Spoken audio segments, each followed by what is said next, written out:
the other thing that I got from the scrimmage this weekend, Ochaun Mathis, come on down. There's nothing. I could make a case that if Aygie Hall wants to be an impact player this season, maybe Texas isn't. It's not an easy just walk in and take a starting spot kind of situation. Mm-hmm. Can't make that case with Ochaun Mathis. There's nothing keeping that kid from showing up in the summer, taking his first practice in August, which probably with the twos, right? They wouldn't put him in the first team just on day one. Yeah. But by the time the first game rolls around, there's literally nothing that could keep. The only thing I heard about the pass rush all day long from Saturday was that Cole Hudson, that Hayden Connor, who is kind of playing emergency left tackle right now, had a couple of reps that he'd like to take back. But, this offensive line's not great anywhere. And you're not hearing that, my God, this guy looks so good in practice. He looks like a double-digit sack guy. They need Mathis so badly. And I don't even know if it's an overreaction to say at this point that it would be a massive upset, I think. I mean, he's been on campus twice because he came in. If you missed it, Ochaun Mathis, Anwar reported first last week. He broke the story that Mathis was going to take an official visit to Austin this upcoming weekend. He's already visited once before, which gave us that great photo of him and Gary Patterson. Yes. Burnt orange together Yeah. on You love that pic. that I made sure to use this weekend. Yes. I put that on the front page of Orange Bloods because that photo cannot be used enough just for the giggles of it all. But this upcoming weekend will be his third visit this spring to Texas. I have that rule where it's like if you can get a guy on campus 5 times, you're probably going to get him. If you can get a guy on campus 3 times in a month, it's usually a great sign. Feels like this weekend would have to be a disaster, and he's needed. Like he is, if there's a good chance that Ochaun's mom is watching again. I'm not saying anything we didn't say on the modcast. I don't think they went to Saturday's. I don't think Ochaun Mathis went to Saturday's scrimmage and thought to himself, I need to give this second thought because so-and-so's keeping me away. That problem just does not exist. I don't think anyone on the coaching staff has been telling him, hey, man, you just got to come in and compete and we'll see what happens. I'm guaranteeing you that's not the pitch because that's not true. I mean, if you're Texas and you're trying to read the tea leaves and you're a Texas fan, and you're trying to read the tea leaves, one thing that Ketch says, obviously a guy taking 3 visits in the spring is huge. I think a guy waking up on a Saturday morning, whether it was Friday night when he made the decision, but Saturday morning and saying, I want to go down to UT and watch them scrimmage and check it out in person. And then I'm going to come back and watch them essentially scrimmage again in the spring game. So he's going to watch 2 scrimmages and he's been to Nebraska once. Man, I don't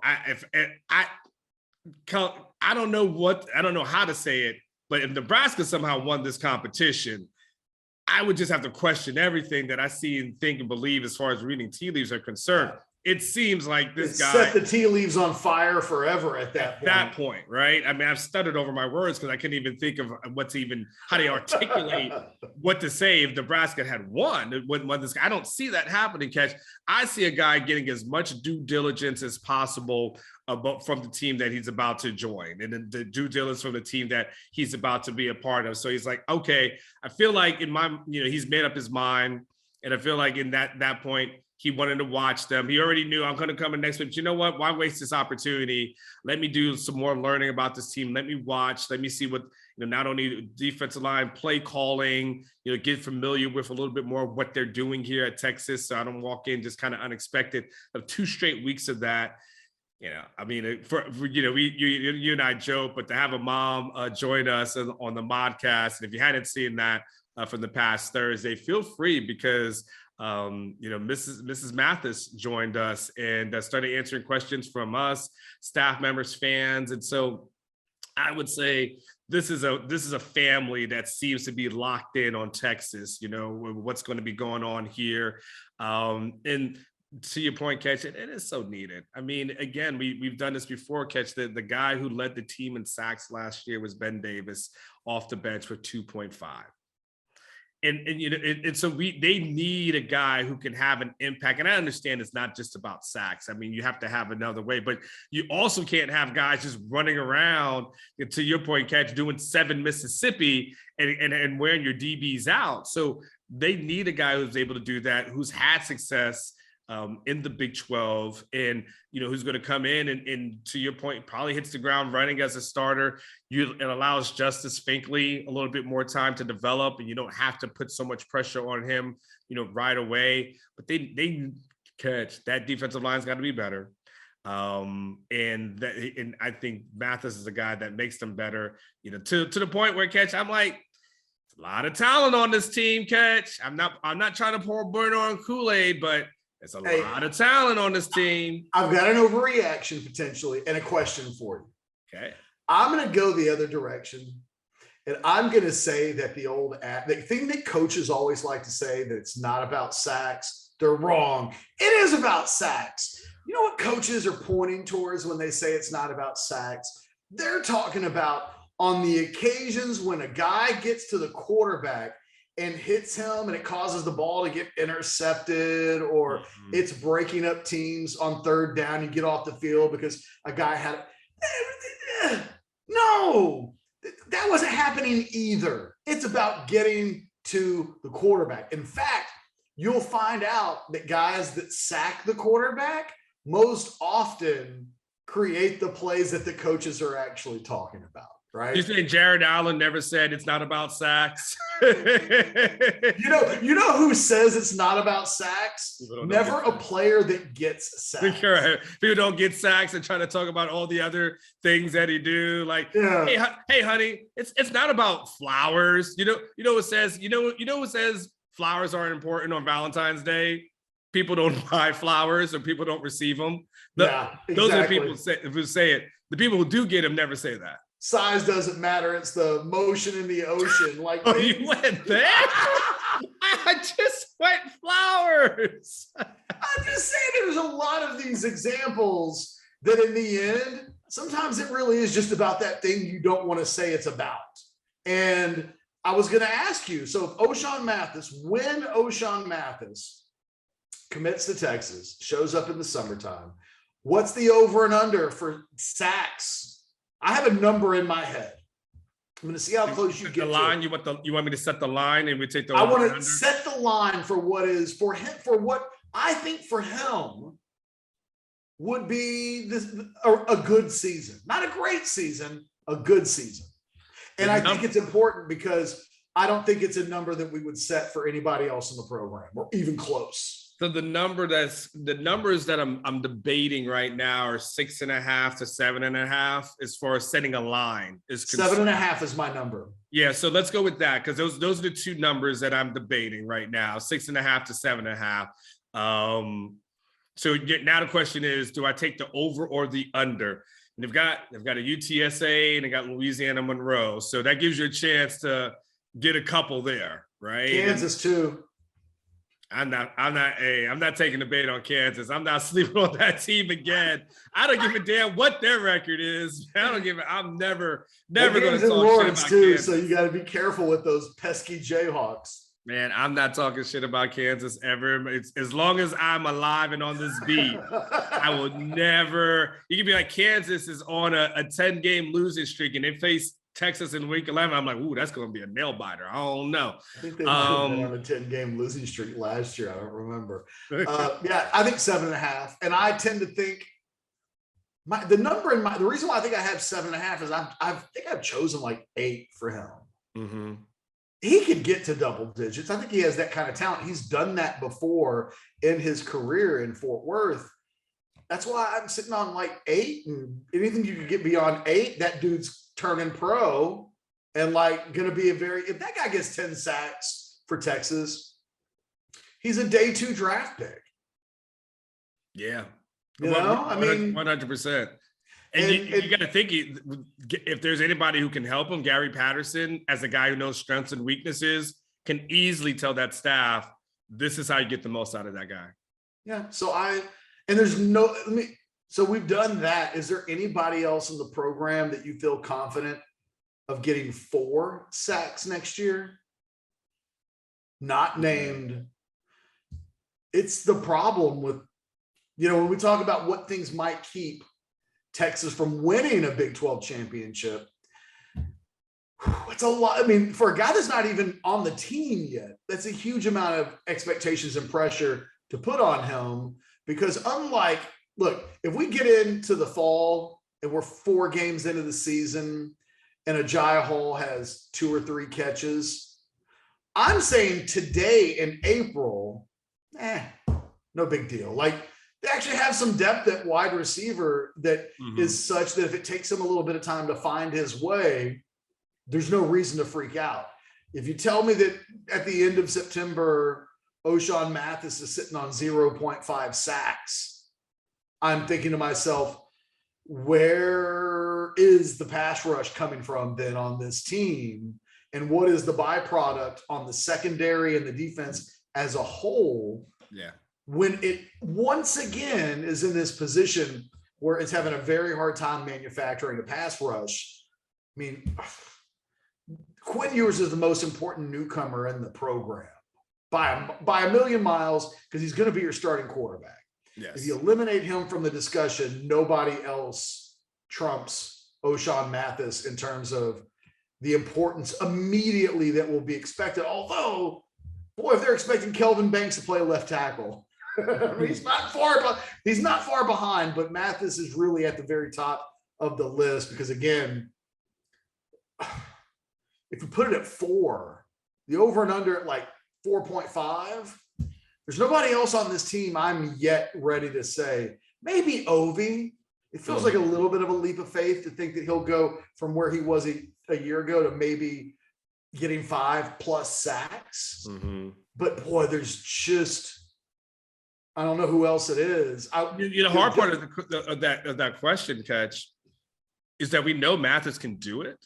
Yeah. So because we know Mathis can do it, because we've seen him do it, it's easier for us to envision it happening here at Texas. Bingo. Take off the uniforms, put him on another one. It's fine. The challenge that we have in the conversation is guys who haven't done it and really haven't done it consistently throughout their careers. It's not to say that they won't be able to do it, not to say this won't be a breakout season, but we've seen Mathis have this kind of success before. We've seen him have, double-digit sacks, I think, in one season. That's the hard part. We're like, okay, I know he can do it healthy. He can turn it on. It's the other guys that have to show, and they really have to prove it. I think it's hard for us to just give them the benefit of the doubt at this moment. They just have to prove that they can do it. When they do that, Catch, if you tell me there's another guy on this team that finishes with 4.5 or 5, then I'm telling you that this is probably a really good defensive line. If you've got one guy with 9 and another guy with 5, you are much closer to having the type of defense that can pull that off. And when we go back and think about, there have occasionally been decent defenses while you've been covering Texas, right? I mean, Todd Orlando didn't have a bad year in his first year. Yeah. Charlie Strong didn't have a bad year in his first year. They had players that stepped up in those seasons and helped, the Charles Amenahues of the world stepping up and helping be the answer to that kind of question. So I think that, we'll see. I have one more thing I wanted to talk about team related wise. So today the Longhorns have another portal visitor, Caleb Johnson, who used to be a Longhorn, transferred to UCLA, has played a couple of seasons, and now is choosing between Texas and Miami. It seems like Miami's the big favorite here. I don't know that Caleb Johnson is better than Jalen Ford. I mean, yeah. And I wonder, when we talk about the thing that made me think this is the pitch that you're giving to Caleb Johnson when he visits today probably doesn't sound like the pitch that you're giving Ochaun Mathis, because I think Caleb Johnson, from a depth standpoint, improves this team because he's been a good player at UCLA, and Texas just doesn't have enough good players at linebacker.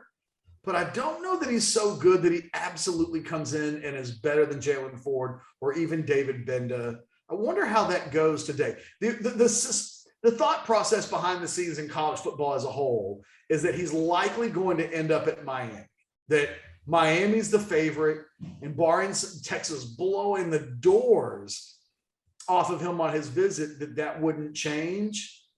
I think this feeds into the Texas would like to find a linebacker that can upgrade the linebacker unit.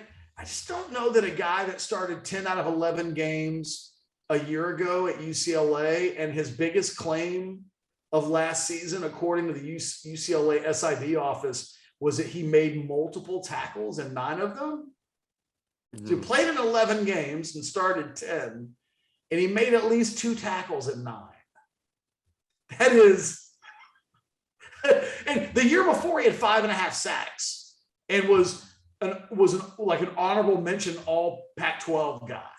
So if he's not 1,000% dissimilar to Ochaun Mathis, in that if you're getting the guy with the stats from 2 years ago, you're thinking to myself, well, we got one of the best linebackers potentially in the Big 12 coming to Texas. And then on a year where the stats drop to the levels that I just cited, it makes it so that you're a little bit more questioning what you're actually getting. I think if you're Texas, if it was me, the Caleb Johnson thing for me is a sign that they clearly want a lot. They're telling us that they're interested in linebackers again. I just don't know that he's the guy. Yeah, I mean, to me, if he's coming in, I think that's depth more than anything else. I don't necessarily, you tell me it's in him and Jalen Ford. I mean, I think I've been on the record. I'm a huge Jalen Ford fan.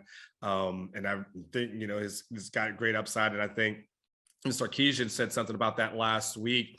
It was either last week or the week before when he's talking about Jalen Ford, but basically talking about how you feel his presence, when he's out there, the impact that he's kind of making.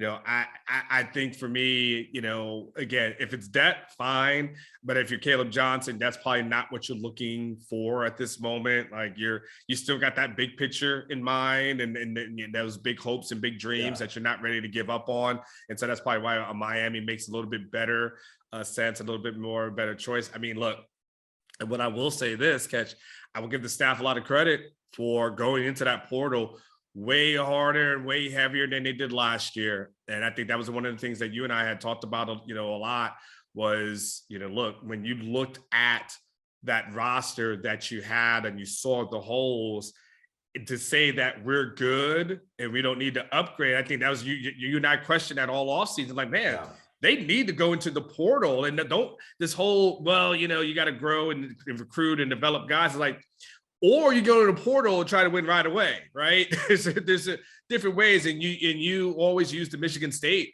example of their willingness to go in the portal and get 20 plus guys in order to try to make this team better. From a year ago. I mean, they don't win the Big 12 without the portal. Correct. And so now you got to understand. I think now where there was a little bit of a hesitancy. Now they're realizing, yes, recruit well, get yourself a top 5 class, and that is awesome. But also go out and get some proven guys and throw them in there. Well, it's free agency. You have the ability to use it. You don't have to just draft. And I'll give them credit that this year you can tell there's been way more of a focus on the portal and trying to stack up, depth in all those rooms, in whether it's finding starters or finding backups. So at least I would say from an effort standpoint, we're seeing more this year. Yeah, I think Steve Sarkisian, last thing I'll say, and we can wrap things up unless you've got somewhere else you want to take the conversation. I think a year ago, and even as recent as February, Steve Sarkisian has always been of the mindset, we're going to build this with high school kids. My preference, being Steve Sarkisian, my preference would be that we mostly do this with high school talent. I don't know about this. I think he had a little bit of the Jason Sukamel thing going on where it was like, I don't know about this portal thing. And I found myself at the end of last recruiting cycle saying, stop taking some of these high school prospects, leave yourself some room in the portal to shop the way that you want to shop. the Longhorns are one scholarship away from hitting the max. Yeah. And they're going to have 3 more guys, Mathis, Hall, and Johnson, who will all have come in within a 48-hour window of each other.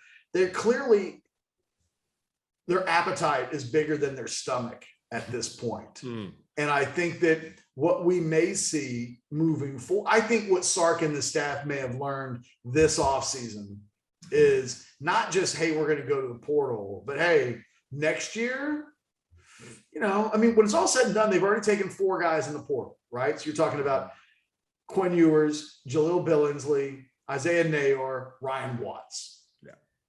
They're looking at Ochaun Mathis as 5. Aygie Hall might be 6. And there's a world out there where they do find a linebacker that they're looking for. And maybe that we're talking about 7.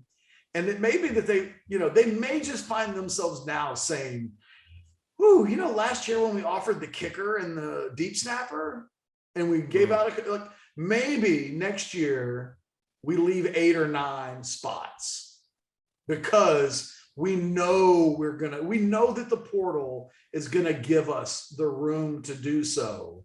Let's trust that we'll eventually find some guys because we still haven't seen post-spring portals yet. I mean, true. There's about to be another flood of guys entering the portal. You know, 2 months ago, you wouldn't have guessed it. Well, you might have had suspicions that an Aygie Hall would end up in the portal based on kind of how his Alabama career went, but he wasn't in the portal, and you can't plan for guys that you don't know for sure are going to be there. So I think even now, Texas finds themselves in a position where as the post-spring portal entrances start to occur, they're more limited than they'd like to be, I'm guessing. And I think that next year you might see them, and they got 28 high school kids in this class. Next year, maybe that number is 24-ish, but they hit the brakes a little bit on what their instincts have traditionally told them is the way, because maybe in year 2 of the transfer portal, going into year 3, you learn that, you know what, there's a better way or a different way that we just weren't used to. I mean, give the coaches a little bit of grace on this. This isn't something that they've had 10 years to massage and learn from. This is year 2. So it's not a cardinal sin that in year 1, they may have been a little bit behind. It'd be a cardinal sin in year 2 if you didn't learn and adjust from what you might not have done in year 1. And I think this Texas coaching staff has learned clearly. I mean, whatever you want to say about this staff, other than offensive linemen in the portal, they've been very aggressive about attacking the remaining needs that they have. I mean, even if they don't sign a linebacker, you and I will know it's not because they didn't reach out to like a half dozen to 10 of them. Correct. So, by the way, Ketch, the last thing I'll say on it is I think the one of the learning lessons for all the parents out there, you got kids who are about to be a freshman, a sophomore in high school, and you have those big dreams, make sure they early enroll. Like don't hang around and just wait. Because man, you might be like, oh man, let's go ahead and go through all that kind of stuff. And then you may be sitting there in March or April and might get a call that kind of changes the whole thing just for the sake of prom. Let's go throw that out there. Might want to consider early enrolling, stacking up those classes, because Texas is in a situation where they may have to make some uncomfortable calls in the month of April or May and let guys know we need to push you back just a little bit longer. Early enrollee, you won't have those worries. That's in your rear view mirror. You're like, I don't know what's going to happen with them other dudes, but I'm going to exactly. I'm going to see my tutor right now and make sure that I stay in school. Jaden Blue ain't thinking about nothing other than practicing right now. So there's some other guys in his class that may be a little bit concerned, like, no, Ochaun, please don't come. You know, no, it is. Somebody's got to be the guy potentially, or 2 people have to be the guy, or if they don't stop 3, you know what I mean? Like that will, and I wonder how much we'll see of that in college football around the country, you know, as coaches have a thirst to improve the product. I mean, Sarkisian hasn't even looked at it. Sarkisian last week talked about the portal and how you may think you have needs before the spring, and you may come out of the spring thinking that your needs are completely different.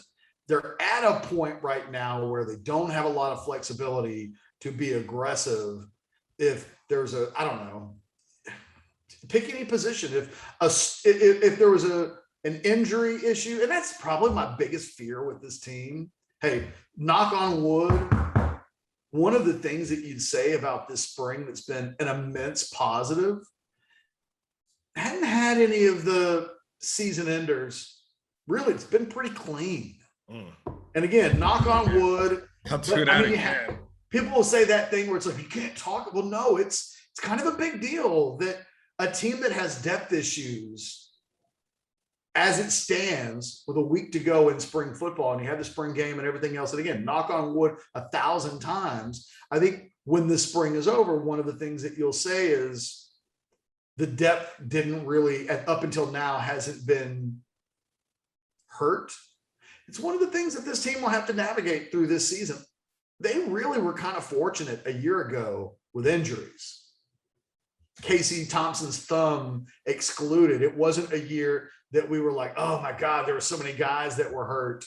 This isn't a program that's good enough at the top yet to get by with an injury crisis. You know, offensive line. I mean, you just can almost see the season going down the tubes. If Ochaun Mathis were to sprain a high ankle sprain, it's like, who rushes the passer? It's not a team that has the luxury yet, like Alabama, of saying next man up. Well, yeah, next man up, but next man up at a cost. Anyway, just something to think about. Guys, do us a solid. Leave some comments in the comments section. We've talked about a lot of things. I'd love to know your over and under for Ochaun Mathis sacks. If I set it at 7.5, where's your head? Just what kind of player is Texas getting? There's a lot of things to comment on from today's show. Subscribe to the channel, like this video, hit that little button right now. Like, there's nothing stopping you from doing so other than just laziness and pure spite. Like the video. We would, I'm telling you in advance, really appreciate it. For myself and Anwar Richardson and the entire Orange Bloods Texas football YouTube channel team, we thank you for watching. Happy belated Easter. We'll talk to you tomorrow. Later.